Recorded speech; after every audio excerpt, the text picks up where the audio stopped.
ఏదైనా అప్పారావు గడితో చాలా రోజుల తర్వాత మందేయడం చాలా ఆనందంగా ఉందిరా. కాలేజీ టైంలో కాలేజీ అగ్గొట్టేసి శివగాడి పొలంలో తాగేవాళ్ళం. అవును మావా, అప్పుడు వీళ్ళమ్మ తాటిమట్టి తీసుకొని ఉరికించి కొట్టేది. గొప్ప సరదాగా ఉండేది తెలుసా. ఆవిడ ఎక్కడ కొట్టేది కూడా ఆవిడకే తెలీదు. మా అమ్మ నన్ను కొడితే నీకు సరదాగా ఉండేదారా? ఆ రోజుల్లో సరదాగా ఉండేదని చెప్తున్నా. అన్నీ సగం సగం అర్థం చేసుకుంటూ వింటారు నువ్వు. అందుకే నా సగం ఉండిపోయాడు అలా ఎదగకుండానే. అయినా దానికి దీనికి ఏమైనా సంబంధం ఉందారా? ఉందా, ఎందుకు లేదు? ఏదైనా సంతకం పని మీద మీ ఆఫీస్కి వచ్చావనుకో, సగం సగం మళ్ళీ రేపు రానరా. మా ఆఫీస్ వాళ్ళ సంగతి ఏమో కానీ అందరూ అలా ఉండరు మామ. నువ్వు అలాంటోడివే. అంత కరెక్ట్గా ఎలా చెప్తున్నాడు రా? నీ గురించి మాకు తెలియదేంట్రా, చిన్నప్పటి నుంచి చూస్తున్నాం కదా. నా ముందు ఆగుతూ నన్నే వేసుకుంటారేంట్రా మీరు? చూసావేంట్రీడు అప్పుడే నా మంది అంటున్నాడు. అంటే నువ్వు వేసే 3 పెగ్గుల కోసం ముఖం వాసిపోయి వచ్చావు అనుకుంటున్నావా? పదరా. రే మామ ఏదో జోక్కి. నేను కూడా జోక్గానే అన్నాను రా. మందు అవ్వలేదు కదా, మేము ఎక్కడికి వెళ్ళిపోతాం. అవునరా, పొద్దున నీకు మాయకు జరిగిన దాని గురించి అడిగితే మొహమేంట్రా మాడిపోయిన మసాలా దోశలో పెట్టావు? అసలు ఏం జరిగిందో చెప్పలేదు. ఎప్పుడు చూడు అవతలోడు లైఫ్లో ఏం జరిగింది, యువతలోడు ఎప్పుడు పడిపోతాడు, ఎదురింటోడు పక్కింట్లోకి ఎందుకు దూరాడు, ఇయే కావాలరా సమాజానికి. అదంత ఇంపార్టెంటా? సోషల్ మీడియా వచ్చాక పక్కిల్లు ఎదురిల్లు అని ఏం లేదు మావా, గోడలు బద్దలైపోయినాయి. But I want privacy. Piracy సినిమాలైనా నీకు ఈజీగా దొరుకుతాయేమో కానీ ప్రైవసీ మాత్రం దొరకదు మావా. చెప్పేం జరిగిందో. తప్పదా? తప్పదు. నాకు చెప్పాలని లేదురా. నువ్వు చెప్పకపోతే ఈడి మీద ఒట్టే. రే నీకు 30,000 సాయం చేసినారా నేను? తర్వాత కూడా ఇస్తానంటే చెప్పు, ఒట్టు తీసి గట్టు మీద పెడతాను. నేను గవర్నమెంట్ ఎంప్లాయీని, నేనే గవర్నమెంట్ కాదు. ఆ కథ ఏదో చెప్పరా, వీడు నన్ను బ్లాక్మెయిల్ చేసి చంపుతున్నాడు. అప్పారావు గారు అప్పుడే చావడం ఇష్టం లేదు కాబట్టి చెప్తాను రా.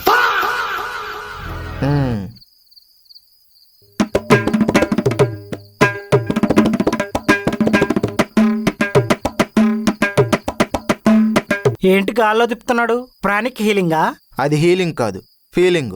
ఎమోషన్ గుర్తు చేసుకుంటున్నాడు, నువ్వు డిస్టర్బ్ చేయకు. అబ్బో, అది వెచ్చగా ఉన్న ఒక చలికాలం నాకు బాగా గుర్తుంది. అప్పుడు నాకు జలుబు చేసింది. ఆ తర్వాత జ్వరం వచ్చింది. హాస్పిటల్కి వెళ్తే చలి జ్వరం అని తెలిసింది. ఇంటికొచ్చి ట్యాబ్లెట్ వేసుకొని పడుకున్నాను. సెలైన్ పెట్టించాల్సి ఉంది. పెట్టమని అడిగాను, కానీ డాక్టర్ అవసరం లేదన్నారు. ఆ తర్వాత 4 రోజులు బెడ్ రెస్ట్ తీసుకొని ఓటీటీలో ఉన్న కొత్త సినిమాలన్నీ కవర్ చేశాను. రేయ్ ఆపరా, నేను అడిగింది ఏంటి, నువ్వు చెప్తుందేంటి? అక్కడికే వస్తున్నాను. అలా ఒంట్లో బాగున్న టైంలో కంట్లో ముళ్ళులా నాకు మెసేజ్ వచ్చింది. ఎవరు పంపారు? ఇంకెవరో ఆ మాయదారి బాయ కలుద్దామని మెసేజ్ పెట్టింది. మరి వెళ్ళి కలిసావా? కలబడ్డారు కూడా. ఎందుకు? ఏజ్ అయిపోతుంది, నీ లైఫ్లో గ్రోత్ లేదు, నిన్ను నమ్ముకుంటే లైఫ్కు సెక్యూరిటీ ఉండదు అని అరిచింది. నువ్వేమన్నావు అప్పుడు? సెక్యూరిటీ కావాలంటే సెక్యూరిటీ గార్డ్ని పెళ్లి చేసుకోమని చెప్పాను. లాగిపెట్టి కొట్టింది కదా, గోవ గుయ్యమనేలాగా. తప్పులేదులే. ఆ దెబ్బతో బ్రేకప్ చెప్పి వెళ్ళిపోయింది. ఆ కసితో నేను ఇంటర్వ్యూల మీద ఇంటర్వ్యూలు అటెండ్ అయ్యాను. అన్ఎక్స్పెక్టెడ్గా అప్పుడే నాకు జాబ్ వచ్చింది. మరి నీ మీద ఎందుకు అంత పగ పెంచుకుంది? కాదు, ఇంకా అయిపోలేదు. ఏంటి దిక్కుమాల కథకు పార్ట్ 2 కూడా ఉందా? నాకు జాబ్ వచ్చిన కొంతకాలానికి నన్ను మిస్ అవుతున్నానని మళ్ళీ వచ్చింది. ఓహో, లైఫ్కి సెకండ్ ఛాన్స్ ఇస్తానేమో కానీ నన్ను నాశనం చేయడానికి నీకు సెకండ్ ఛాన్స్ ఇవ్వనని చెప్పి వచ్చేసాను. బాగా చెప్పావు. కానీ నన్ను పెళ్లి చూపులు చూడడానికి వచ్చిన అమ్మాయి తన ఫ్రెండ్ అని తెలిసి వచ్చి మళ్ళీ నన్ను జిడ్డులా తగులుకుంది. గ్రహచారం గుడ్డు మెత్త అంటే అదృష్టం ఆవిరైపోయిందంట. అలా ఉంది నువ్వు చెప్పేది. అర్థం కాలేదురా. తిరిగి వచ్చిన అమ్మాయికి ఓకే చెప్తే నీ లైఫ్ బాగుంటది కదరా. ఒక్కసారి విడిపోయిన వాళ్ళం మళ్ళీ విడిపోవని గ్యారంటీ లేదురా. పైగా దాని ఎక్స్ప్రెషన్ చూసావా? అది నా మీద ప్రేమతో రాలేదు, పగతో వచ్చింది. అది కరెక్టే. ఏదో ఒకటి చేసి దాన్ని వదిలించేసుకోవాలరా, లేదంటే నా అమ్మకుట్టికి నాకు మధ్యలో పిడతలు అడ్డొచ్చేస్తుంది. బేబీ,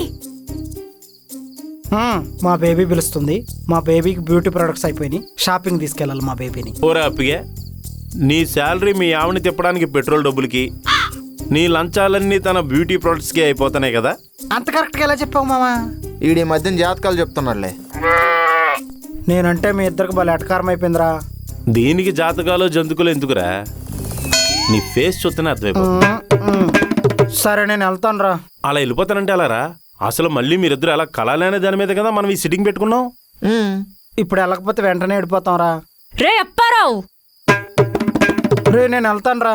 మిస్టర్ ప్రవీణ్, నైట్ నీ డిన్నర్ ప్లాన్స్ ఏంటి? నైట్ నేను వెజిటేరియన్ తిన్నాం మానేశాను రా. ఓకే. అప్పారావు, ఐటీసీ కోహ్నూర్ నుండి గోష్ దమ్ బిర్యానీ ఆర్డర్ పెట్టేసి. అడ్జస్ట్ అయిపోతా. ITC Kohenur gosht dum biryani yes. Adjust అయిపోతావు. మ్మ్. ఆర్డర్ పెడుతున్నాను, వేకల వరకు మెక్కి సావండి. Thank you. రే అప్పిగా, వస్తున్నానే. తినబ్బా, ఇదొకటి నా బాణానికి.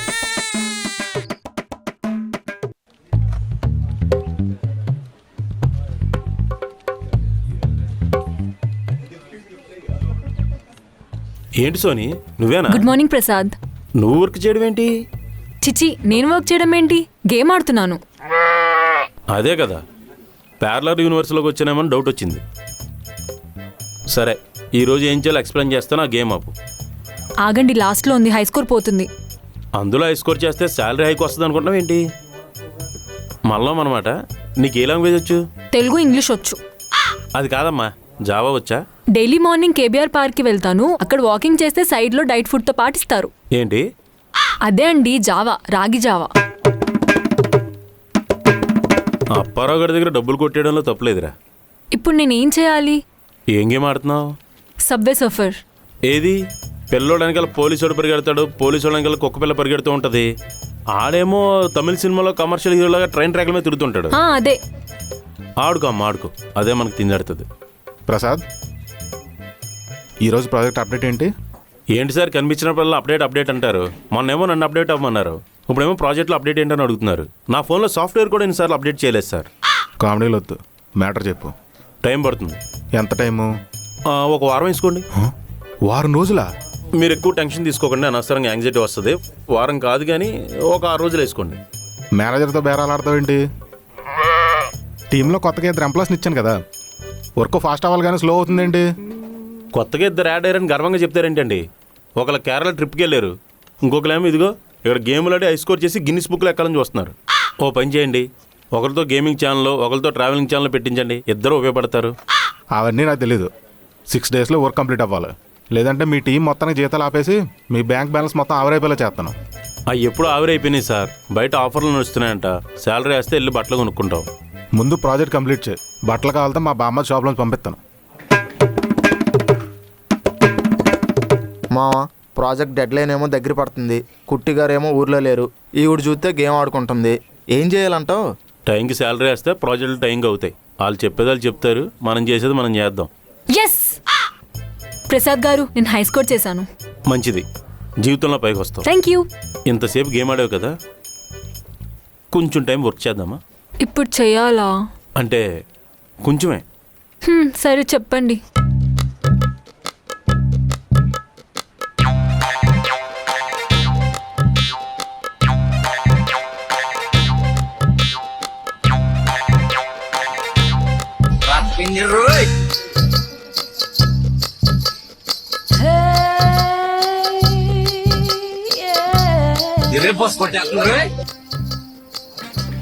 ఏంటా చూపు, పిల్లల్ని ఎత్తుకెళ్ళిపోయేదానిలాగా?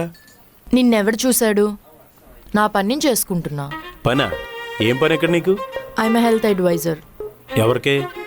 బాస్కి, ఆఫీస్లో అందరికి. అది సరే, ఇప్పుడు ఇక్కడ ఏం చేస్తున్నావు? నా ఇష్టం. నీకు ఇలా కాదు. శ్రీనివాస్ గారు. శ్రీనివాస్ గారు. చెప్పు ప్రసాద్. మాకేంటండి డిస్టర్బెన్స్? ఓ పక్క నుంచి మేనేజర్ 1 వీక్లో ప్రాజెక్ట్ అవ్వాలంటాడు, ఈవిడొచ్చేమో మమ్మల్ని కలిస్తూ ఉంటుంది. ఏం చేసావమ్మా?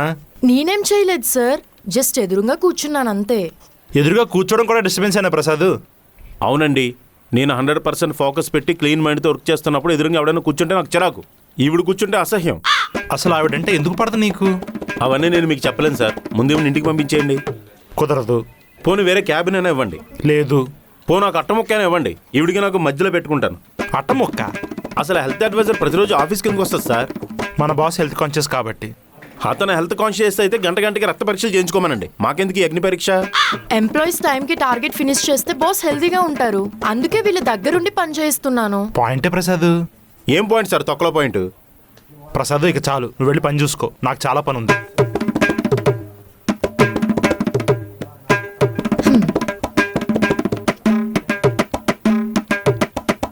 ఏమైంది మావా?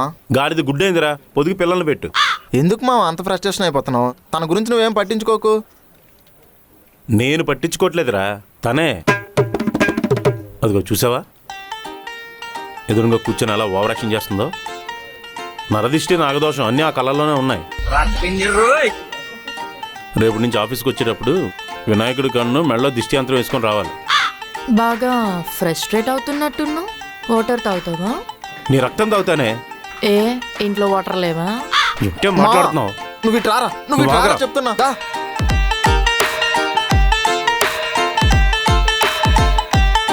రారా రాయే. ఆగే లాగిన చాలు. నేను చెప్పేది విను మావా. ఇప్పుడేంటి? ఫస్ట్ గట్టిగా బ్రీత్ తీసుకో. అరే తీసుకో అని చెప్తున్నానుగా. చెప్పు. ఆ అమ్మాయి నీ మీద కోపం తినగా ఇక్కడికి వచ్చింది, అవునా? అవును. ఇప్పుడు ఆ అమ్మాయితో గొడవ పెట్టుకున్నంత మాత్రాన నీకేమైనా వచ్చేది ఉందా? లేదు కదా. నువ్వేం చెప్పాలనుకున్నావో డైరెక్ట్గా చెప్పాడురా. ఇదే నీతో వచ్చింది. సర్లే, మాయతో మాట్లాడి అయిపోయింది, అది అయిపోయింది, ఇంక అన్నీ మర్చిపోదామని చెప్పు. నేనెందుకు చెప్పాలరా? విను మావా, అలా చెప్పి నువ్వు ఫ్రెండ్షిప్ చేసావు అనుకో, ఆ అమ్మాయి వల్ల నీకు ఏ ఇబ్బంది ఉండదు. ఆ అమ్మాయి కూడా నీ ప్రేమ కార్డు రాదు. ఇప్పుడు నేను దానికి సారీ చెప్పాలా? రోజు ఇలా ఫ్రస్ట్రేట్ అవడం కన్నా ఒక్కసారి సారీ చెప్పి రిలాక్స్ అవడం బెటర్ కదా. ఏదో తేడా కొడుతుందిరా. ఏం కాదు, ఇదే దీనికి కరెక్ట్ పరిష్కారం. నా మాట నువ్వు వెళ్ళి మాట్లాడు.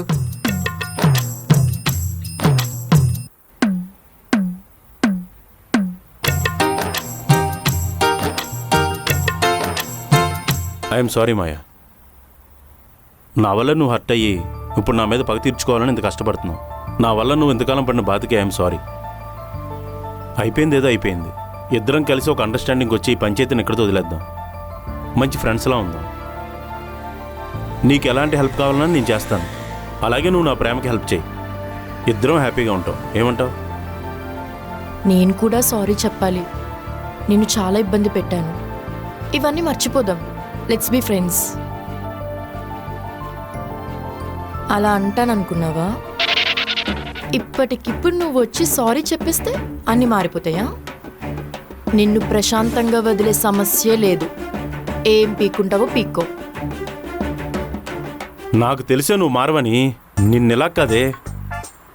మావా ఆగు మావా. ఉండరా. మావ వద్దు మావా, కేసు అయిపోద్దు మావా. ఇది ఉన్నంతకాలం నేను హ్యాపీగా బతకూడదంట. దీన్ని చంపేస్తూ పని అయిపోతుంది. ఎందుకు చెప్తున్నాను అర్థం చేసుకో మావా. వదలరా. మావ ఉండరా. వదిలే. జైల్లో మందు దొరకదురా.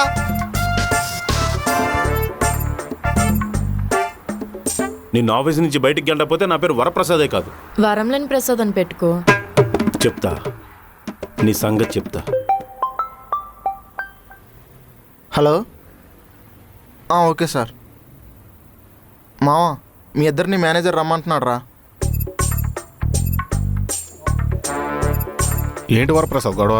అసలు ఈ అమ్మాయి మన ఆఫీస్కి హెల్త్ అడ్వైజరా లేదా మా హెల్త్ క్యాన్సరా? ఎప్పుడు మా చుట్టూనే తిరుగుతూ మమ్మల్ని డిస్టర్బ్ చేస్తుంటది. అమ్మాయి పక్కన కూర్చుంటే సంతోషపడాలి కానీ ఇరిటేషన్ ఏంటయ్యా నీకు? అమ్మాయి అయితే మేము సంతోషపడదామండి. అడుగులో తిరగాల్సిన కురుదేని తీసుకొచ్చి మా పక్కన పెట్టారు. వర్క్ చేయాలంటేనే ఇరిటేషన్ వస్తుంది. అసలు అమ్మాయితో ఏంటి నీ ప్రాబ్లం? అదే నేను అడిగాను సార్, చెప్పలేను అంటున్నాడు. వరప్రసాద్, ఆఫీస్కి వచ్చామా పని చేసుకుని వెళ్ళిపోయామన్నట్టు ఉండాలి. అదే ముక్క తనకు కూడా చెప్పండి. తన ఎదురుగా కూర్చుంటే మీ వర్క్ వారం రోజులు అయితే అవదు. సరే మీరు వెళ్ళండి, నేను మాయాతో మాట్లాడతాను. అసలు ఏంటా గొడవ? ఏం లేదు సార్. చూడు మాయా, నువ్వు బాస్ స్పెషల్ రికమెండేషన్ మీద వచ్చావు కాబట్టి ఆఫీసులో నేను ఫ్రీగా తిరగనిస్తున్నాను. ఇలాంటి గొడవలు చేస్తే నేను ఊరుకోను. Sorry sir. అయినా ఇంకెన్ని రోజులు హెల్త్ అడ్వైజర్గా కాంట్రాక్ట్ సైన్ చేసావు? 6 months సార్. ఈ 6 months అయినా సరే జాగ్రత్తగా వర్క్ చేసుకో. ఈలోపే బయటికి వెళ్ళిపోయేలా బిహేవ్ చేయకు. Okay sir. ఇంకా నేను అనుకున్నది చేయాల్సిన టైం వచ్చింది.